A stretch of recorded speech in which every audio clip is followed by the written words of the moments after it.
Deepak builders end developers और निवृत्ति मोटकरी परिवार का एक्सक्लूसिव प्रोजेक्ट 3 लीव्स, ऊंची जीवन शैली का ऊंचा आनंद। For more details call 9823339180।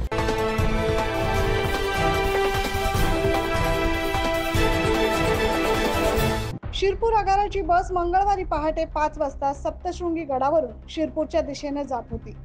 सकाळी 8 वाजेच्या सुमारास मालेगाव नाशिक महामार्गावरील मुंगसे गावाच्या फाट्यावर बस आणि दुचाकीमध्ये अपघात झाला।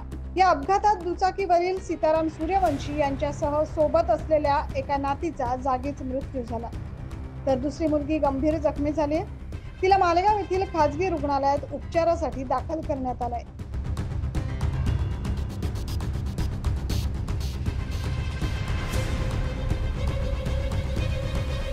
त्या जखमी मुलीची देखील प्रकृती चिंताजनक असल्याचं बोललं जात आहे।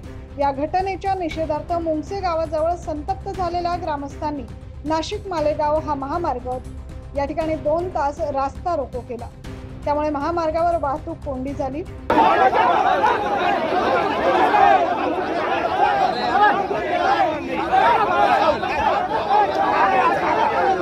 या ठिकाणी पोलीस प्रांत अधिकारी घटनास्थळी दाखल झाले।